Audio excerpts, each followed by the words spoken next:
ಚಾಕ್ರಿ ಸಂದೋಯ್ತು, ಕೊಟ್ಟು ಕೊಟ್ಟು ಕೊಟ್ಟು ಕೊಟ್ಟು ಕೊಟ್ಟು ಕೊಟ್ಟು ದುಡ್ಡೇ ತೀರೋಯ್ತು, ತಿಕ್ಕಿ ತಿಕ್ಕಿ ತಿಕ್ಕಿ ತಿಕ್ಕಿ ಇಸ್ತ್ರಿ ಸಂದೋಯ್ತು, ಅವನಿಗಣಾಯ್ ಅದ್ದೂರಿಯಾಗದೆ ಹಾಡು. ನಾವು ಹೆಚ್ಚಿಗೆ ಹೇಳಂಗಿಲ್ಲ, ರಿಲೀಸ್ ಆಗೋಗಿಟ್ಟ ಮುಂಚಿತವಾಗಿ ಅವೆಲ್ಲ ನಾವು ಅಗ್ರಿಮೆಂಟ್ ಸೈನ್ ಹಾಕೋತಿರ್ತೀವಿ. ಹಾಗಾಗಿ ಹೇಳುವ ಕಡೆಗೆ ನಾನು ಕೂಡ ಒಬ್ಬ ಬಡ ಕಲಾವಿದ, ಕಷ್ಟಪಟ್ಟು ಮೇಲಕ್ಕೆ ಬಂದವರು, ಬೆಳಗಾನ ಪುಸ್ತಕ ಓದೋರು, ಸಮಾಜದ ಹಿತದೃಷ್ಟಿಯನ್ನು ನಾನು ಕೂಡ ಅರ್ಥವರು, ನಾನು ಕೂಡ ಬಡತನ ಬಲ್ಲವರು.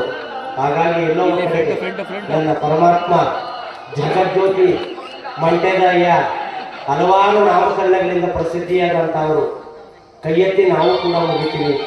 ಆ ಪರಮಾತ್ಮನ ಕಾರ್ಯಕ್ರಮದಲ್ಲಿ ನನ್ನ ತಾಲೂಕು ಅಧ್ಯಕ್ಷ ಆದಂಥ ಬಸವರಾಜು ಹಾಗೂ ಎಲ್ಲೋ ಕಡೆಗೆ ನನ್ನ ಗಣೇಶ ಹೇಳಿದನು, ಏ ಅಣ್ಣ ಚೆನ್ನಾಗಿ ಮಾಡ್ಕೊಡೋಣ, ಅಣ್ಣ ಚೆನ್ನಾಗಿರೋವ ಚೆನ್ನಾಗಿದ್ದಾರೆ ಇವರು. ನೀವೇ ಎಲ್ಲ ವಿಷ್ಣು ಜ್ಯೋತಿಯವರೇ ಸೇರ್ಕೊಂಡು ನಾಟಕ ಮಾಡಿದ್ರೆ ಕೃಷ್ಣ ನಡ್ತಿ ದುರ್ಯೋಧನವು ಹೇಳ್ಬಿಟ್ಟು ಎಲ್ಲ ಕಡೋರು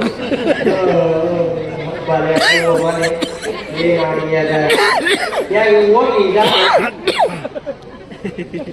ಅಲ್ವಾ. ಬೆಳಗಾನ ಆಡಿದ್ರು ಆಡ್ತೀಯವ, ನಾನು ಗೊಬ್ಬರ ಸೋಮವಾರ ಒಪ್ಕೊಂಡ್ಬಿಟ್ಟಿದ್ದೀನಿ, ಮಂಗಳವಾರ ಒಂದೇ ದಿನ ಗಂಟಲು ಭಾನುವಾರ ರೆಡಿ ಆಗ್ಬೇಕು, ಏನೋ ಮಾಡೋಕ್ಕಾಗೋದಿಲ್ಲ.